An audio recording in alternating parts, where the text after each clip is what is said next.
오늘 우리에게 주시는 하나님의 말씀은 구약성경 에스라 10장 1절에서 15절까지의 말씀입니다. 하나님의 말씀을 받들어 읽겠습니다. 에스라가 하나님의 성전 앞에 엎드려 울며 기도하여 죄를 자복할 때에 많은 백성이 크게 통곡하며 이스라엘 중에서 백성의 남녀와 어린아이의 큰 무리가 그 앞에 모인지라. 엘람 자손 중 여이엘의 아들 스가냐가 에스라에게 이르되 우리가 우리 하나님께 범죄하여 이 땅 이방 여자를 맞이하여 아내로 삼았으나 이스라엘에게 아직도 소망이 있나니 곧 내 주의 교훈을 따르며 우리 하나님의 명령을 떨며 준행하는 자의 가르침을 따라 이 모든 아내와 그들의 소생을 다 내보내기로 우리 하나님과 언약을 세우고 율법대로 행할 것이라. 이는 당신이 주장할 일이니 일어나소서, 우리가 도우리니 힘써 행하소서 하니라. 이에 에스라가 일어나 제사장들과 레위 사람들과 온 이스라엘에게 이 말대로 행하기를 맹세하게 하며 무리가 맹세하는지라. 이에 에스라가 하나님의 성전 앞에서 일어나 엘리야십의 아들 여호하난의 방으로 들어가니라. 그가 들어가서 사로잡혔던 자들의 죄를 근심하여 음식도 먹지 아니하며 물도 마시지 아니하더니 유다와 예루살렘에 사로잡혔던 자들의 자손들에게 공포하기를 너희는 예루살렘으로 모이라.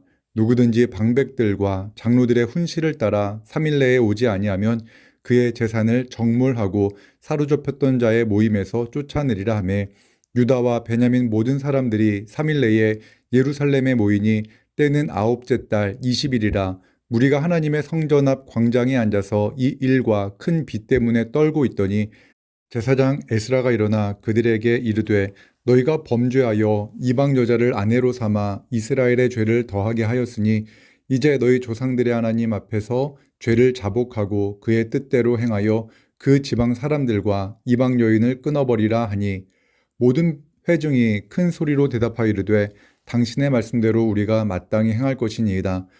그러나 백성이 많고 큰 비가 내리는 때니 능히 밖에 서지 못할 것이요 우리가 이 일로 크게 범죄하였은즉 하루 이틀에 할 일이 아니오니 이제 온 회중을 위하여 우리의 방백들을 세우고 우리 모든 성읍의 이방 여자에게 장가든 자는 다 기한에 각 고을의 장로들과 재판장과 함께 오게 하여 이 일로 인한 우리 하나님의 진노가 우리에게서 떠나게 하소서 하나 오직 아사헬의 아들 요나단과 비과의 아들 야스야가 일어나 그 일을 반대하고 무슬람과 레위 사람 삽부대가 그들을 돕더라. 아멘. 오늘 이 본문의 말씀으로 아직 소망이 있습니다 라는 제목으로 하나님의 말씀을 나누겠습니다. 하나님과의 관계는 중한 죄를 지음으로 깨어지는 것이 아니라 오히려 사소한 잘못을 내버려 둠으로 하나님과의 관계가 무너집니다. 하나님의 말씀으로 무엇이 옳은지 그른지를 생각하지 않고 내 생각과 감정을 앞세우고 나의 욕망과 관심에 따라 반응할 때 신앙이 흔들거리기 시작합니다. 말씀에서 벗어난 사소해 보이는 죄를 간과함으로 신앙이 무너지는 것입니다. 삼손은 맨손으로 사자를 이길 수 있는 괴력의 소유자였습니다.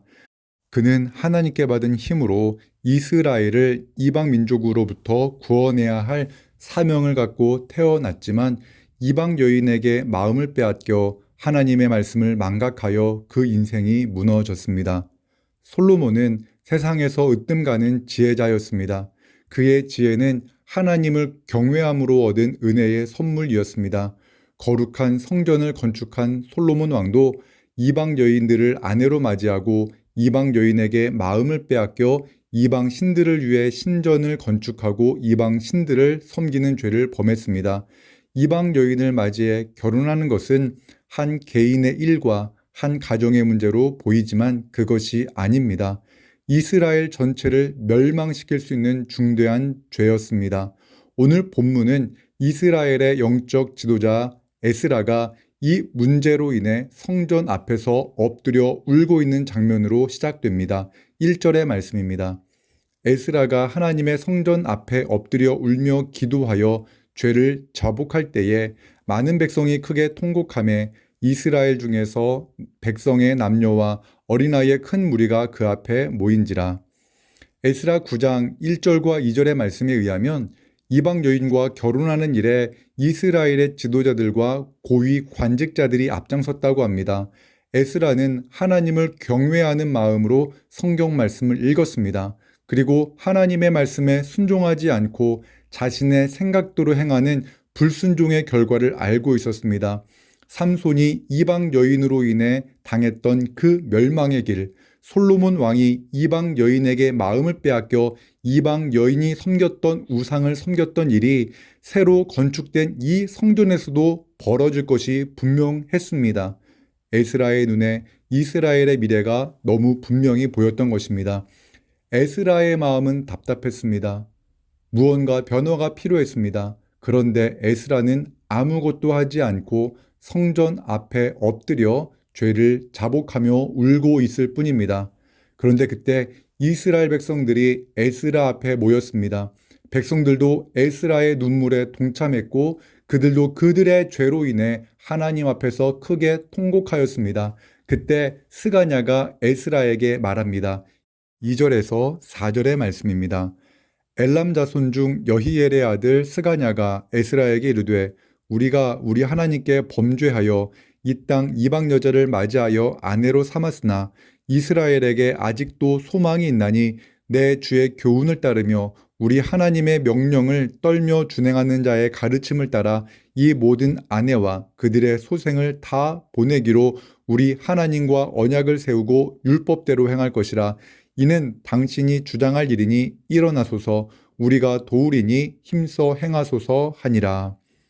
에스라에게 용기와 희망을 준 말을 한 이 스가냐는 이방 여인과 결혼한 그 문제에서 자유롭지 않은 사람이었습니다. 에스라 10장 26절에 의하면 그의 아버지 여히엘은 이방 여인을 아내로 맞이했습니다. 이스라엘 남자가 이방 여인과 결혼한 것이 죄였다면 스가냐는 그 죄에 대한 책임을 감당해야 할 사람이었습니다. 그 죄의 무게를 감당해야 할 스가냐가 이스라엘에게 아직 소망이 있다고 말하고 있는 것입니다. 그 소망의 근거가 무엇입니까?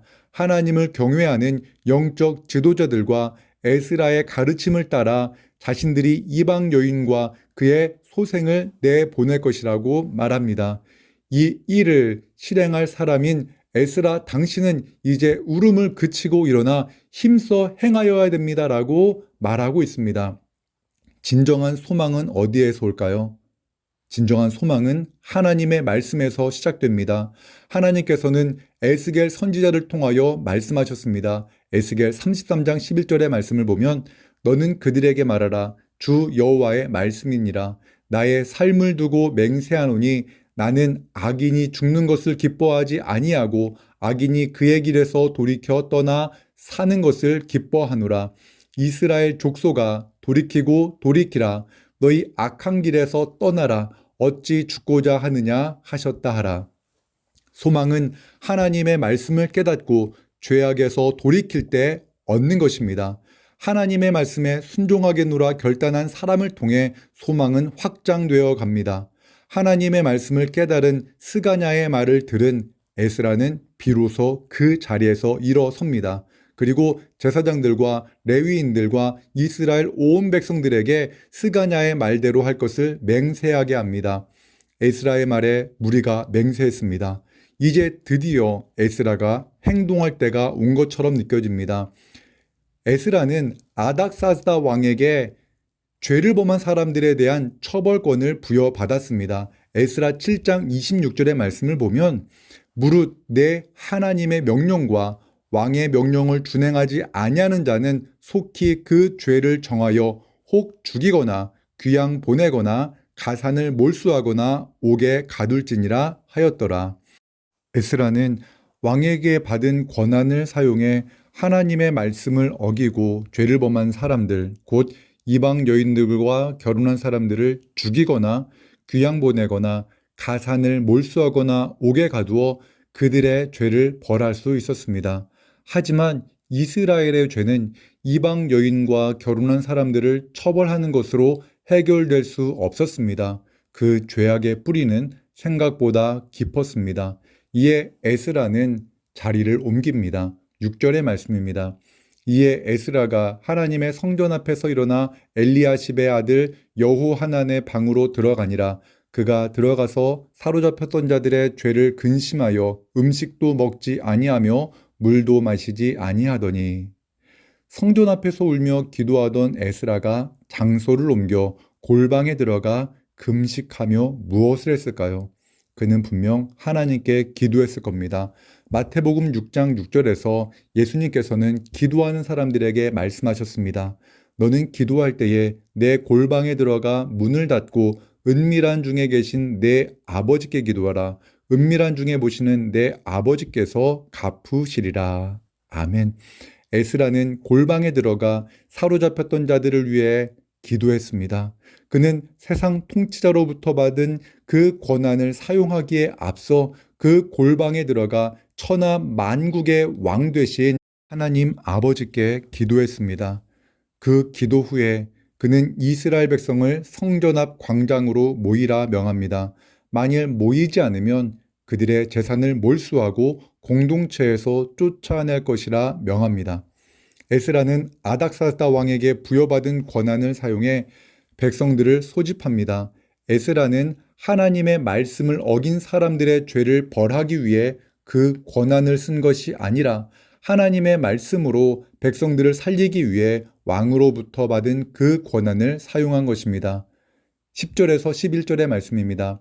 제사장 에스라가 일어나 그들에게 이르되 너희가 범죄하여 이방 여자를 아내로 삼아 이스라엘의 죄를 더하게 하였으니 이제 너희 조상의 하나님 앞에서 죄를 자복하고 그의 뜻대로 행하여 그 지방 사람들과 이방 여인을 끊어버리라. 에스라는 백성들에게 그 죄악에서 벗어나라고 명합니다. 그리고 그 말에 모든 회중이 에스라의 말대로 행할 것이라 대답합니다.